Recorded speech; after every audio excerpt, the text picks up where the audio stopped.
This is a CBC podcast. Big news for this province's offshore sector yesterday. Suncor announced it will be moving forward with a plan to extend the life of the Terra Nova oil field.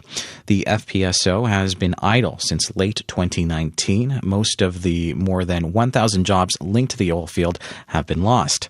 This new agreement will see the project's life extended by about a decade, with additional 70 million barrels of oil expected to be produced. But first, the vessel will undergo maintenance at the Bull Arm facility beginning this month before heading to a dry dock in Spain, with a tentative plan to return to production in late 2022. For more on what the new agreement means for this province, I'm joined on the line by Minister of Industry, Energy and Technology, Andrew Parsons. Good morning. Good morning, sir. So the last big update on this project came in June. What conversations has the provincial government really had with Suncor and the other stakeholders since that time? Well, certainly it's been an eventful, busy summer behind the scenes. We had that great announcement in June where there was the agreement in principle. But since that time, there's been a lot of work, especially amongst the partnership group, to figure out, how do they get to sanction, and that was, that was no small feat.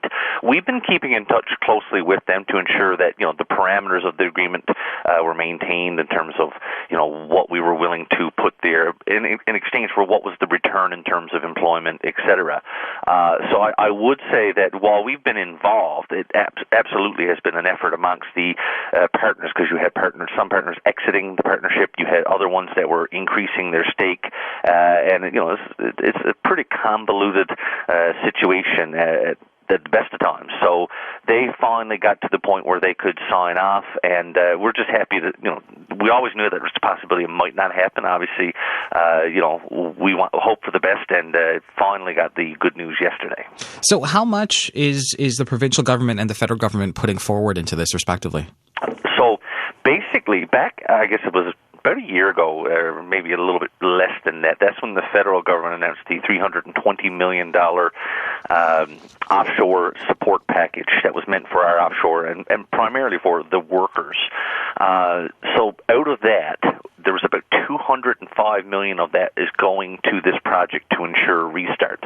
The other component, obviously, was royalty relief, which is common towards end-of-life fields anyway. Right now, you've got just over a decade left in this field. I think that they're anticipating going till 2033.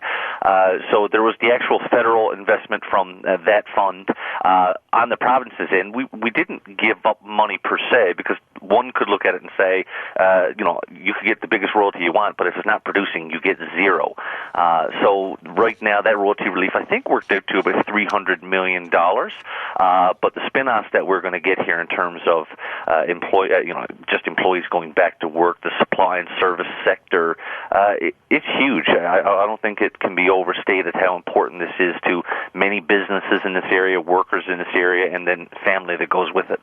So there's that employment spin-off that you mentioned there. How much money could we see from this in royalties when you're, setting aside so much already with the relief there?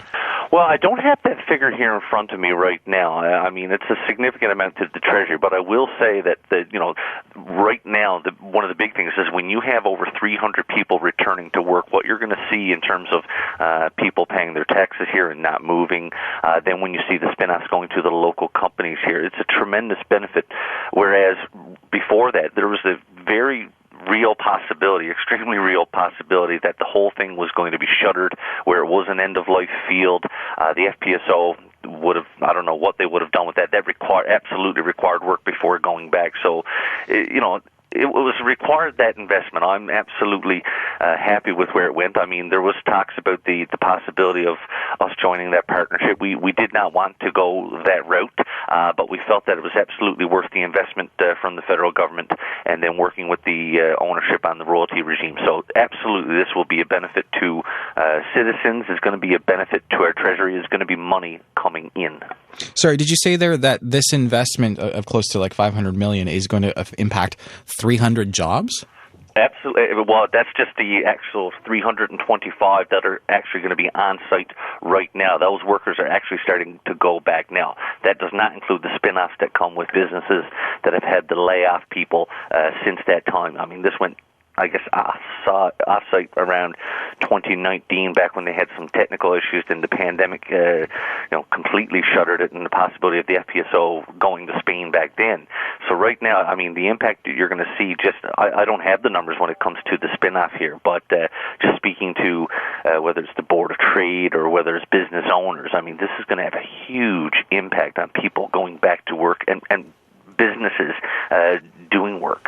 You're saying going back to work, but it's been idle since 2019. We're talking about possibly returning in 2022 at the end of the year, if they make their target. So, noticeably, a lot of these workers may have moved on to other places, found other business, and found other avenues. Not everyone, clearly, because a lot of folks, are still without jobs. But this idea of return to work, how much is it people returning, or is this going to be kind of recruiting new people into the mix?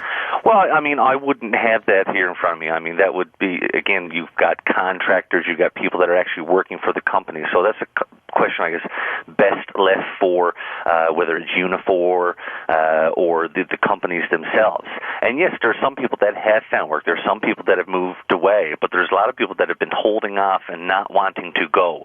So there's going to be a mix there. But when you actually talk about 300 jobs that were not there yesterday, that are going to be there today, I think that's a significant number for this jurisdiction. And I can tell you from the response, basically, that I've been getting in the last 24 hours, and since June, it's pretty nice when you get emails of workers and spouses and family members talking about the relief that they feel that there is a future here for them for some time, and that they don't have to leave. That is absolutely a good feeling, and makes you realize that I think we're moving in the right direction here. Recent weather events has pushed the conversation around climate change and what we're doing about it to the forefront. A lot of people have been talking about it lately, especially with the summer that we've been having around the world. And that's kind of contradictory to this idea of extending an oil project. Where does this lie with our transition to greener jobs and green technology when we're talking about one of these projects extending for at least another 10 years? Well, I mean, the way I look at that, and absolutely there's a transition happening and going to happen, but you need something to make the transition happen. It doesn't come from nothing. The reality is that any jurisdiction like ours, which is in this business, they're not giving it up right now. So we could make the step to give it up. I don't think that benefits us, but you are seeing different means there. We're working on other ventures. There's a lot of irons in the fire when it comes to whether it's moving to hydrogen, whether it's biodiesel, where there's a lot of active conversations on wind. So just because you are trying to make something work that starts work tomorrow doesn't mean that you're not also actively engaged in trying to change where the future of the province lies. I don't think they're mutually exclusive, and I think the money that you receive from one can help to start up these other ventures. So there's a lot going on within the department and within government and within industry. The fact that for the first time in years, you actually see NOIA and groups like NEA partnering together to work on ideas towards the future says that people recognize that change is needed and that they're working together to make sure that it happens. I take a lot of hope in that, and again, we're trying to work with these entities to make sure that there is a brighter future. So, like I say, this is not a denying what is going on. Absolutely. Anybody who denies it, I think, has to give their head a shake. Are we going to see any of those tangible announcements about a green transition anytime soon? Because there has been a lot of these active conversations being floated, but are we going to see any more of those tangible announcements about moves being made in that regard soon? I think you will. We are absolutely working on that. I've never been one to put a date on it, and all that's going to do is going to make a rod for my own behind when you put a date on something. But I will say that we are looking to partner with groups where there are investors out there, but you can't force it. I mean, we are trying our best, but we're also not going to just go and sign on a line and put our future at risk. We need to bring in the right ones. But when you have these huge groups from around the world that are looking here, and they look at the opportunities in hydro, and they look at the opportunities in hydrogen, and especially in wind, I think that we have a ridiculous amount of opportunity here. I'm really optimistic and hopeful. And again, it never happens as fast as we want it to happen. But again, I do think we're seeing the forest through the trees here, and what lies ahead is absolutely positive. So Suncor also released a statement on the future of the White Rose project, yep. and they said that, quote, no significant capital spending is expected before 2023. So does that mean that work on that project, that extension, is effectively frozen until that time, until 2023? Absolutely. And again, I take that as a positive that we actually have some timelines in place now that they've put here. So what you see here, and again, there's different ways of looking at it. So the way I observe this is that when you have Cenovus, which when the takeover Husky happened, they were primarily a West Coast operation, an oil sands operation, which not much input in the East Coast. The fact that they've almost tripled their investment here in this jurisdiction says that they see opportunity here. The fact that they've now also even more closely partnered with Suncor on West White Rose says that there is optimism. So again, we're far from a sanctioning decision. It's going to happen in 2022, but I like the direction that it is going in. Again, you can't force it here. We could have gone out, and there's people calling for us to sink or take equity in this and do. These are not directions that we wanted to go in. What's that going to mean for the $41 million the province invested? Well, again, that has resulted in jobs. That has resulted in, they could have just as easily said the project is dead. Right now, there absolutely was a benefit from that $41 million, which I would point out came from the federal government, and we have people like Minister Seamus O'Regan who went to bat for us.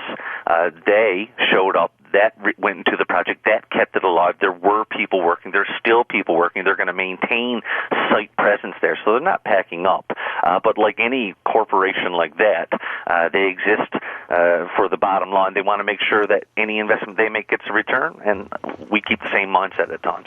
Minister Parsons, I want to thank you for your time. Thank you so much. Minister Parsons is the Minister of Industry, Energy and Technology. For more CBC podcasts, go to cbc.ca/podcasts.